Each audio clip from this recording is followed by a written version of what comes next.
Okay, perfect. Just a moment until I try my clicker. Okay, it's working. Thank you very much, Professor Deligiannis, for your kind introduction. Greetings to everybody. As Professor Deligiannis suggested, my topic is SIRS-based lab on a chip for machine learning-enabled bacterial screening. I will start with the bacterial screening part and slowly build up to how SIRS and machine learning can be used to improve it. It is anticipated that by the year 2050, there will be 10 million deaths associated with bacteria. That is almost the population of Belgium wiped from the face of the earth. And in terms of time, there is a death every 3 seconds. So this means that by the end of my presentation, about 2,000 people will die in the year 2050. So I'm going to keep it as short as possible. What causes these many deaths is bacteria, these simple single-celled organisms that we encounter in nearly every ecosystem we interact with, be it the water we drink, the air we breathe, or even the people we come into contact with. Actually, 70% of our bodily cells are bacterial cells. But as you might guess, most of these bacteria are harmless to us. But what happens with that small group of bacteria that can cause infections in our bodies, which we call pathogens? Well, let's look at this story. This young lady here is coming down with a bacterial infection. She's symptomatic. She has a fever. She has a lot of pain, as you can see. What's happening inside her body is that her immune system is fighting against these bacterial cells. Now, as she's having symptoms, this means that, well, the body is working, but as you can see, they're being subdued. So the immune system alone cannot figure out the bacterial infection. So what she thinks to herself is, what if I get some of these surplus antibiotics that my brother has from the last time he was infected? And she's right. If you take antibiotics, they're like special agents delivering targeted attacks at these bacterial cells. So these guys are the antibiotics.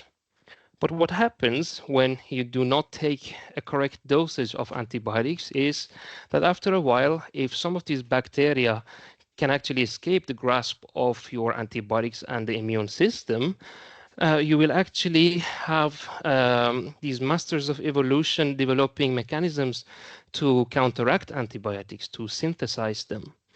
And when bacteria develop multiple mechanisms to fend off multiple classes of antibiotics, they become superbugs.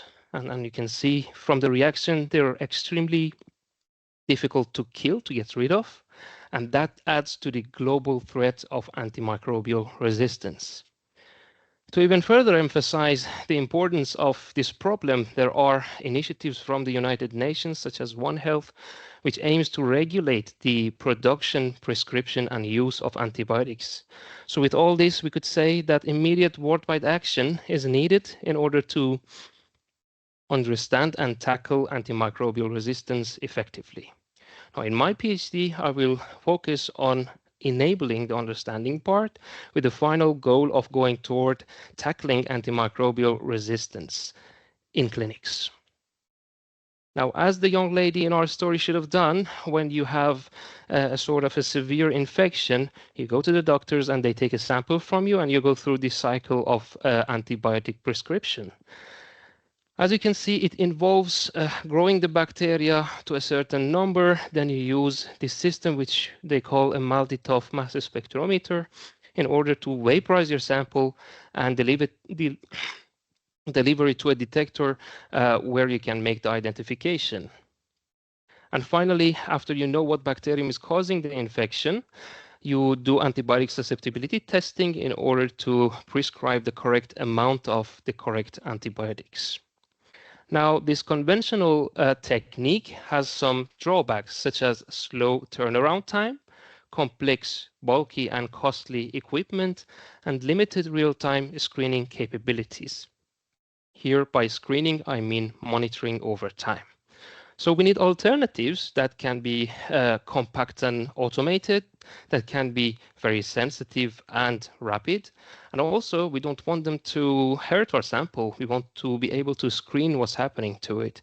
And finally, we want everything to be cost efficient, of course. So simply said, current practice is laborious, and we need an alternative.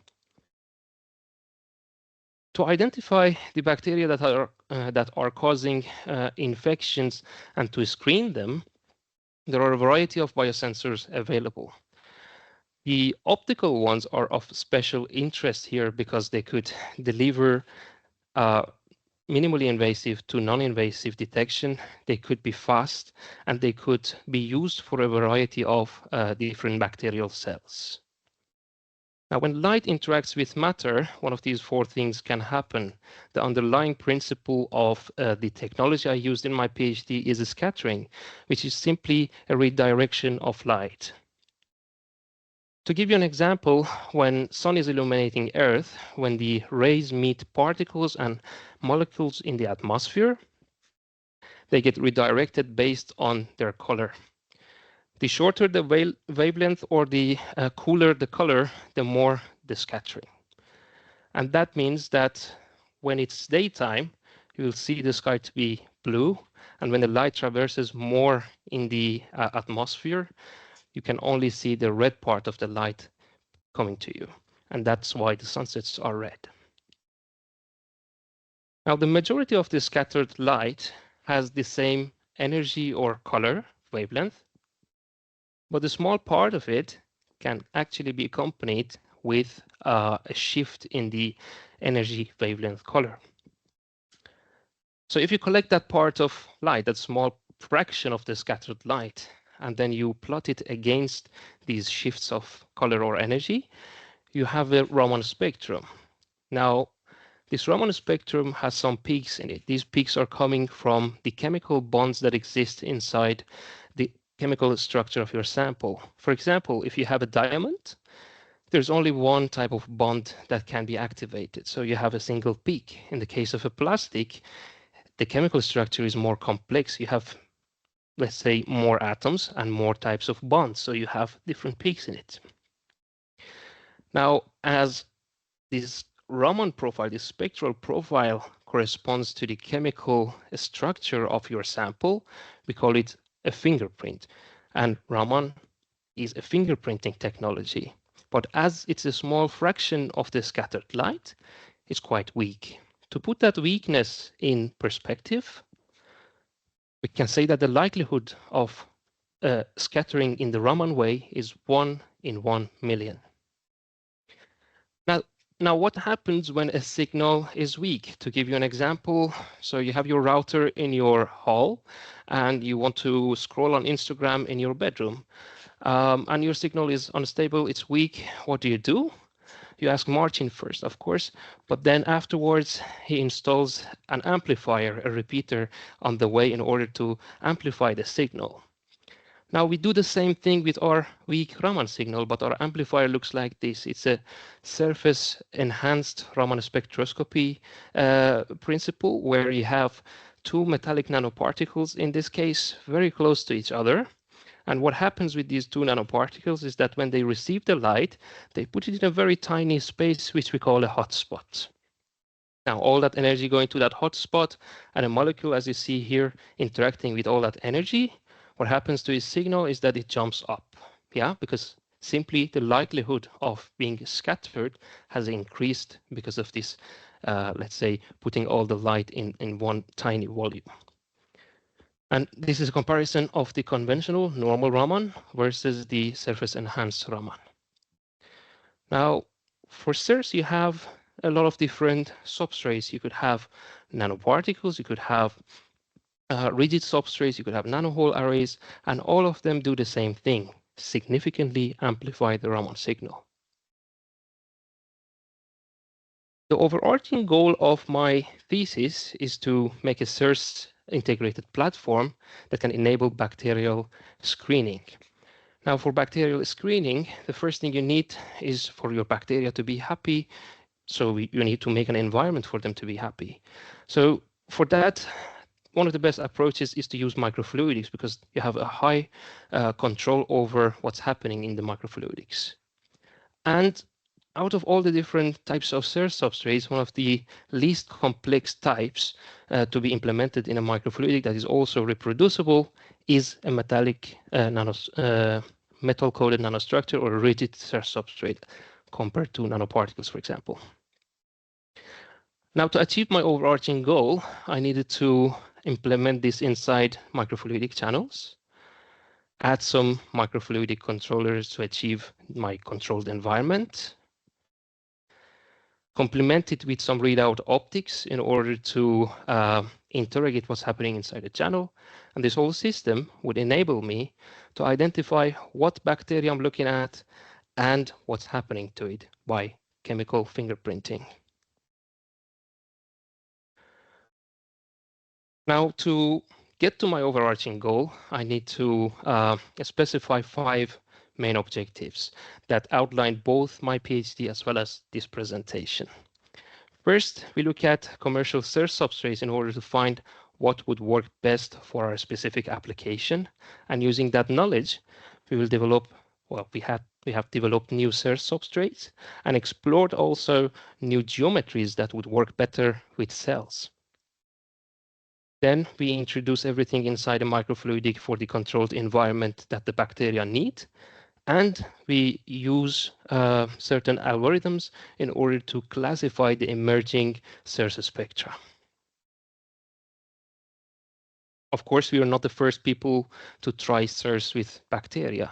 There are instances such as this where they deliver a droplet of a bacterial suspension on top of a nanostructure. They let the water evaporate and deliver the nanoparticle, deliver the cells to the nanostructures. Combining this with microfluidic is also done. For example, here they use dielectrophoresis, a microfluidic mechanism, in order to take these bacterial cells away from a complex sample and deliver it to the nanostructures.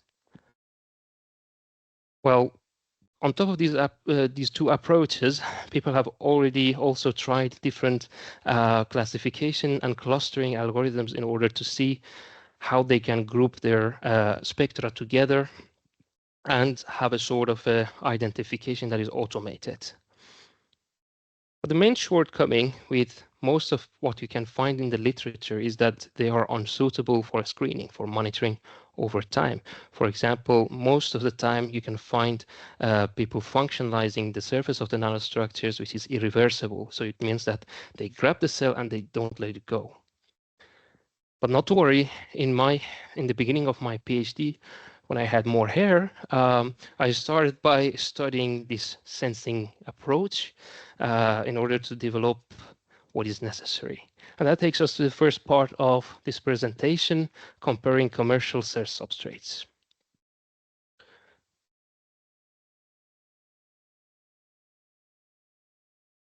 There are many search substrates introduced into the literature every year, but the reports of their performance vary a lot.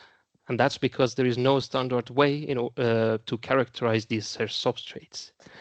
What we proposed to fix that was to do a comparative study where we look at the surface structure of our search substrates, and then using coordinate transformation, we would go to the same areas in order to look at the Raman performance. So connecting directly the Raman performance and the nanostructures through this coordinate transformation. We use the enhancement factor formula that you can see here. It simply compares the search signal to the normal Raman signal. The I's in it are the intensity of your signal, and the N's in it are the number of molecules giving rise to that intensity. These numbers are calculated using the geometry of the inspection volume that you're using with your microscope. We also looked at the spatial distribution of the signal using raster mapping, where simply you measure in a square, in a grid, and then you follow the red arrows in order to cover the whole surface. These are some of the nanostructures that we looked into. These are all commercial. and you can see that they have their own distinct structures. For example, surceptive is a random deposition of nanoparticles. To make the comparison a bit easier, we need to first define some metrics. So if we look at this Hamamatsu structure, we can see little pedestals in an array. Now, each of these pedestals we call a feature, and the size of it would be a feature size. The distance between these pedestals would be gap size, and the height of these pedestals would be feature height. It's also important to note that we are using 785 nanometer lasers with a 20x objective for this study. And that means that the beam spot size will cover about tens of pedestals. To make this comparison easier on the eye, we can look at this bar plot. You can see, for example, that in the case of Hamamatsu, you have a very uniform structure that falls between 100 and 200 nanometer in feature size. And in the case of Silmeco, you have under 100 nanometer feature sizes, but with 600, 700 nanometer heights. So simply said, for these two cases, we could say that Hamamatsu has a structural uniformity, while Silmeco has the densest and highest aspect ratio structures. Now, if we retrieve the same imaged areas and measure our performance analyte on top BPE over that surface, we arrive at these max normalized enhancement factor maps, the maximum of which is shown in the bar plot below, and the average spectrum of each substrate is shown on the right-hand side. Now, again, if we look at Hamamatsu and Silmeco, you could see from the dynamic range of the colors that Hamamatsu is giving the most homogeneous enhancement, while Silmeco, from the bar plot, you could see that it has the highest enhancement. To connect these two last slides together, we could say that high hotspot density yields the strongest enhancement, for example, Silmeco. And aspect ratio and hotspot density are key design parameters as we move forward. Now, the question is, I want to detect bacteria. I have a variety of different options, nanoparticles, nanohole arrays, and so on and so forth. Which one should I choose? I need to explore, I need to prototype. Also, there are many different techniques that I could use. For example, electron beam lithography. It's costly, it's complex, but look at the intricate structures it can make. But as we are in an exploration stage, using a very expensive device is not favorable, of course, yeah? So that's why we also need a prototyping technology. And that takes us to the next part of this presentation, fabricating source substrates. Now, one of the technologies that is almost a common household appliance is a 3D printer, where you have a filament going to a nozzle where it's melted, and by the movement of the nozzle, you would write a structure. Make that 1,000 times smaller, you would achieve a printer that can print in nano-micro scale. Now, this printer from Nanoscribe uses femtosecond lasers, and it focuses the light inside a small volume, and the light that is inside that volume is absorbed by the printing resin, the droplet that you see in yellow, and that volume is polymerized. That volume we call a voxel. Now, using that voxel and going around, you could print an array of structures, and that's what we did. You can see the active area, like the nanostructured area at the bottom. There's a second part to this printing. There is some resin that has not been used during the printing. What do we do with it? So you get the printed structure and you dip it inside a development solution, a chemical, in order to get rid of the extra resin that has not been used so that you can be left only with your structures. For the arrays that we printed, we looked at different parameters, as you can see here, size and pitch of the arrays, power of printing, and so on and so forth. So we fabricated these different nanostructures, as you can see here, grouped into two, a single voxel and a multi-voxel, which is simply a stack of single voxels. And in each group, you have uniform pillars as well as higher aspect ratio collapsed pillars, which have collapsed as a result of the development step, which is like chemical. You have liquids going away from the middle of these structures, and they come together as a result of it. And we compare this to our reference commercial substrate Hamamatsu. Now, the theory here is, well, direct laser writing, the technology that I showed you for printing, or DLW, gives you a lot of customizability, and if you could somehow increase the density of these structures, make them as high aspect ratio as possible, you can increase the hotspot density. As a result, you have a uniform structure that can give you a reproducible signal over space, but also you could achieve a better performance. So that's the theory. Can we get a better performance and a better uniformity using our DLW technology?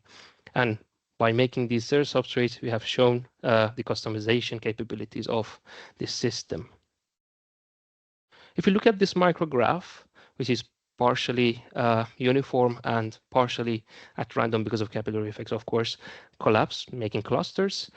And we look at its enhancement distribution. You can see that for the parts that it's uniform, you have a small color dynamic range, so the colors don't change that much. But for the clustered parts, you see a higher value, so it's more yellow. And that's for the max normalized enhancement. To compare the search substrates that we fabricated against the reference, we could look at this bar plot. So this is a mean enhancement bar plot, and you can see that all of the fabricated search substrates are doing better than the reference.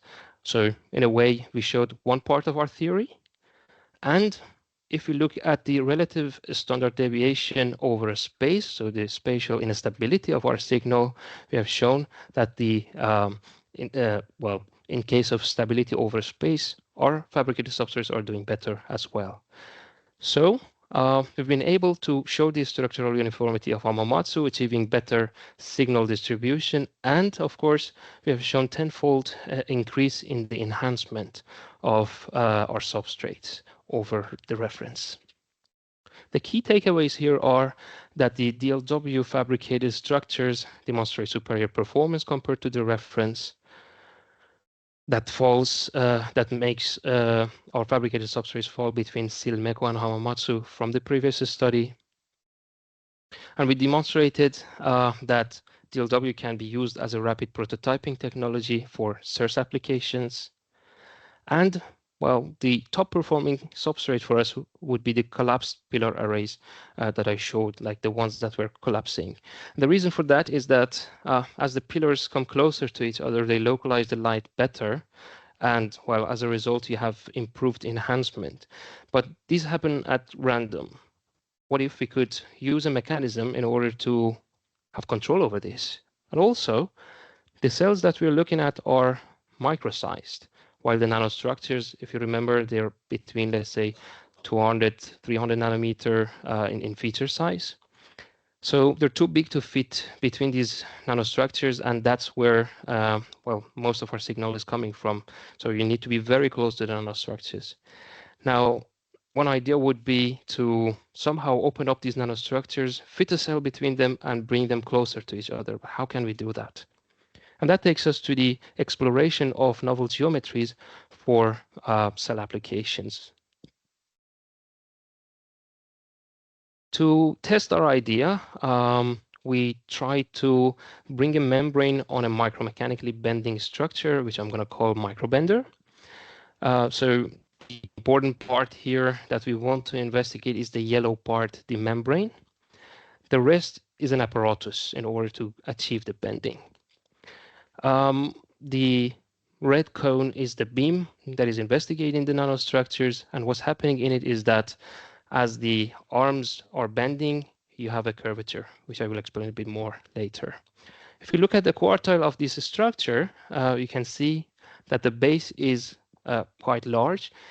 Its job is to strongly adhere to the surface that you're printing on in order to have mechanical stability.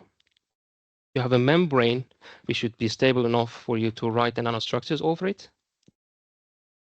And then you have a rotation arm, which actually creates a displacement. So imagine you have a sort of a membrane here. And then if you decrease the distance between them, between the two ends, you have a curvature, right? So how do we do this displacement is by rotating this arm around this hinge. Here we go, pen. Around this hinge, we rotate the arm, and this height will be reduced from the length of the membrane in order to create the curvature. And then to actually actuate these rotation arms, to break the arms in order to create the displacement and as a result the curvature, we use this probing system in order to go with the probe and touch the handle of the rotation arm and break the supports. This is an example of a printed microbender with the small closely spaced pillars, well, the top uniform cell substrate that we had from the previous study printed on top of it. We also have another version with larger pillars, larger pillars and pitches in the size category of bacteria, micron-sized. And in the green panel from top to bottom, you could see how the surface is planar. So you could study the planar case, and then it's also broken with the probing system in order to create the curvature. So here, with this, we have shown that microbender, this structure is capable of making a controlled bend with the nanostructures on top, of course. Now to look at the Raman performance of these curved SIRS substrates, what we did was volume mapping this whole structure. But the results that I'm going to show you in the next slide are for the plane that goes in the middle of it, the YZ plane. From simulations, we know that for the planar SIRS, you have a uniform distribution of electromagnetic field above them. And when you go to the curved case, you have some focusing effect. So I'm expecting to see more signal in that specific section. You could also see from the blown up windows that at the bottom case, you have more tips inside the same window. So it shows that the structures are coming together. Also, the field has changed between the structures. It has increased. If you look at the Raman signal in these maps, in the planes that I showed you in the previous slide, you can see that for the case of the planar SIRS, you have a more homogeneous distribution of colors, signal. And in the case of the curved SIRS, you have, let's say, a sort of a focal point where the signal goes to. In both cases, very similar to the simulations. If we want to compare the SIRS spectra from the two cases, we could see that in the case of curved, large feature and gap size SIRS substrates, you have almost the same amount of counts as the planar SIRS substrates with very dense structures. What this means is that you have larger features that are bacteria-sized, that are performing almost as good as your dense structures, which is the common thing in the topic of SIRS. To summarize, we developed a microbender in order to investigate curvature effects in our system, in our SIRS nanostructures. And we demonstrated that these taller, thicker pillars with bigger gaps between them, which are less complex to fabricate, are actually doing almost as good as the very detailed, high-resolution nanostructures that people go to. So now that we have our SIRS substrates, it's time to bring them inside a microfluidic system. What a microfluidic system would do for us, as you can see here, would be to automate everything, to make things portable, more accessible, and so on and so forth, and of course make a controlled environment for our bacteria. But we don't want to run before we walk, so we first start with the simpler case, which was the planar SIRS, and of course at a later stage we bring those membranes that I showed you that could achieve curved SIRS inside a microfluidic system as well, but at a later stage after my PhD. So that takes us to the next part, introduction of the fabricated SIRS substrates into microfluidics. To measure bacterial suspensions, so bacteria in water, for example, or a host medium, we have two approaches here. One is a sealed multi-well platform. As you can see, it's a multi-well system which can host external source nanostructures. They can be commercial, they can be, you could receive them from other groups, for example.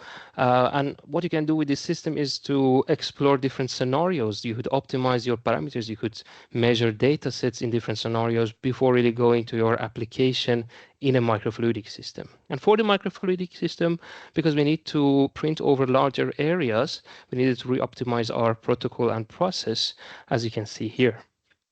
After we print over microscope slide-sized areas, we bring it together with a microfluidic mold using double-sided tape in order to make our source-integrated microfluidic chip. You can see here the measured 5 bacterial species using the sealed multi-well platform. You see that the spectra are rich. They have a lot of peaks. The size of the peaks with respect to the noise is, let's say, quite good. And we repeated these same measurements with the microfluidic system as well. You could see again that we have a lot of peaks in there as well. So a lot of information to, let's say, assign each of these spectra to their own species. You can see, well, visual differences between these spectra.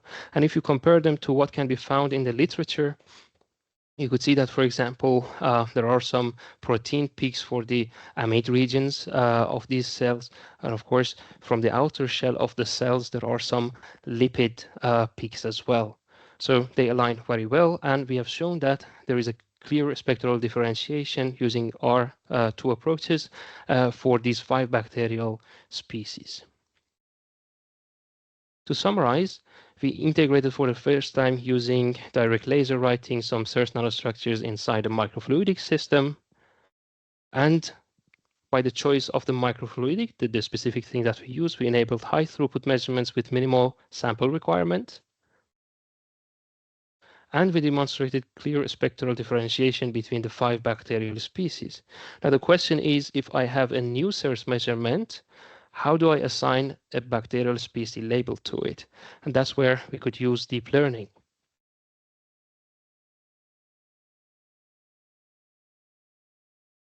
Sorry. So for deep learning, you have an input, which could be, for example, an image here. You extract some specific features from it, how it looks, where the lines are, and so on and so forth. And then finally, using classification, the classification part of it, you could say, is it bacterium A or bacterium B? Yeah. In the case of a spectrum, the story would be the spectrum is treated as a series of numbers, which is again fed into the feature extraction part.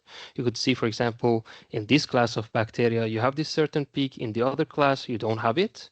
And based on these elements or features that you extract from your spectra, you could actually say, is it bacterium A or bacterium B?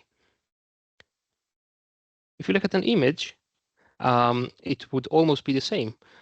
The difference is that your image is a 2D grid of numbers. And then when you extract elements from it, they would also be 2D elements that you're extracting. So again, smaller windows of numbers. And finally, the classification part, which arrives at bacteria A or bacteria B, would be the same. And this takes us to the classification of bacterial source spectra.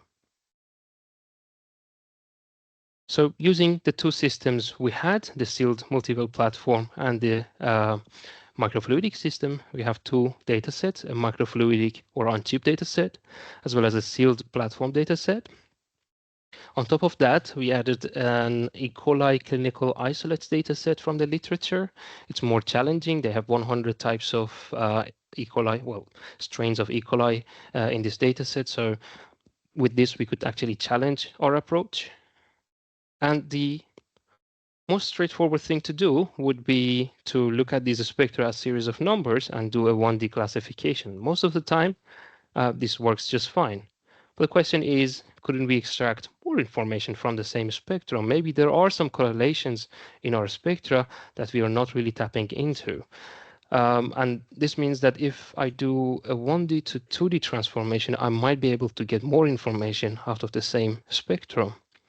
And the idea would be that I try these different methodologies, approaches, and finally I find my best model to be incorporated with my platform. To look more into the 1D to 2D transformations, in the case of a spectrogram, for example, you have your time series, because this example is coming from a signal processing paper. So you have your time series, you break it into smaller windows. So you have a moving window technically, and in each window you calculate a discrete Fourier transform. So you get its frequency content out. So that would be your second dimension. So on one dimension you have time, or in our case a Raman spectrum. On the other dimension you have the frequency content of small windows of it. On the other hand, in the orange panels, we have a continuous wavelet transformation, where you have a signal which you want to turn into an image. And what you could do is to get a wavelet, a function that you fit to your time series or Raman spectrum.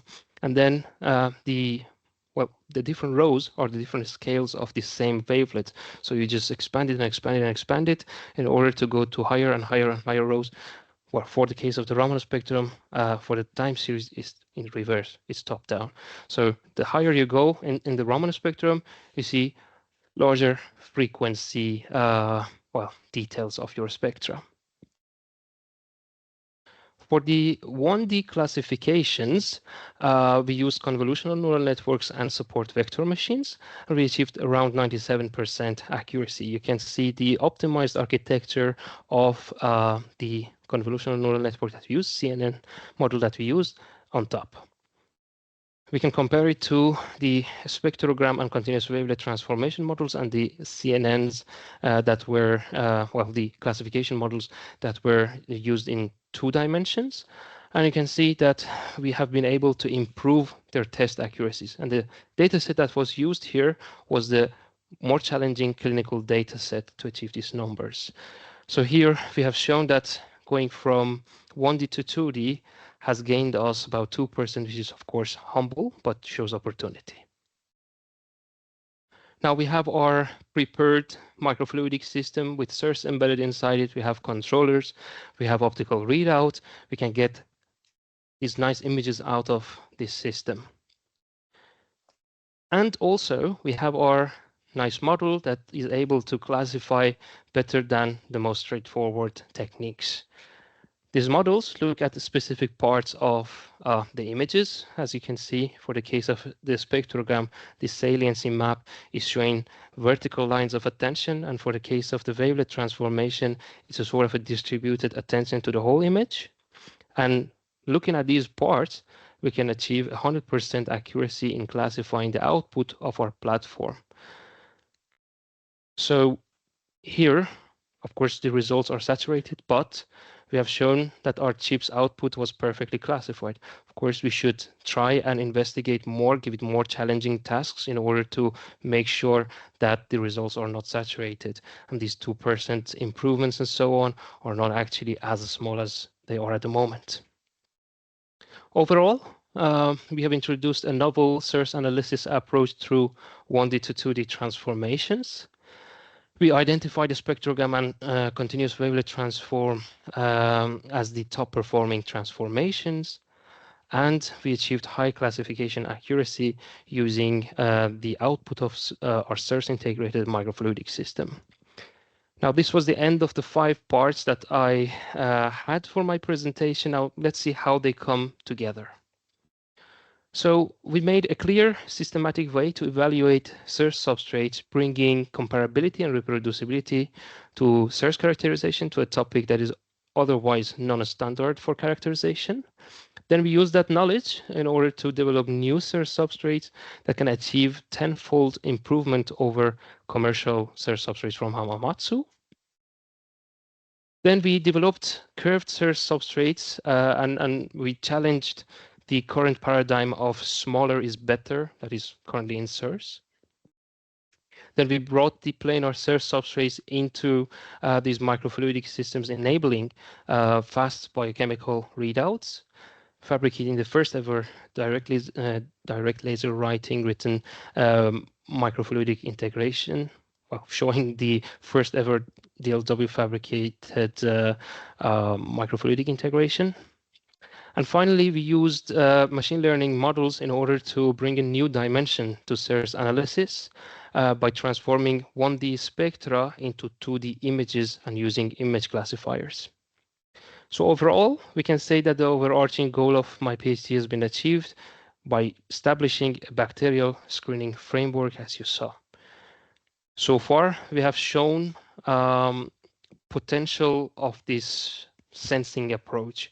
We have shown that we've been able to screen some biochemical things that are happening inside our microfluidic system.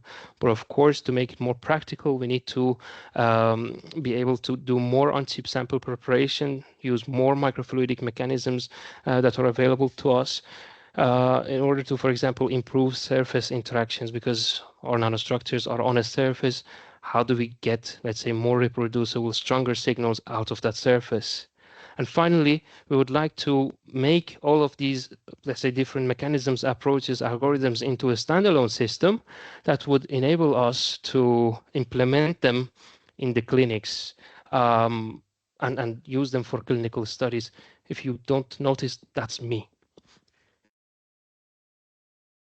The idea with this whole system would be to achieve rapid antibiotic susceptibility testing of various clinically relevant bacteria with minimal sample preparation in under 30 minutes. I hope that my PhD have been able to play its role for a brighter, healthier future. And I hope it's been able to, well, in the future, it will have been able to make people happy. And of course, reduce the number of fatalities we have associated with bacteria. I hope you enjoyed the presentation as well.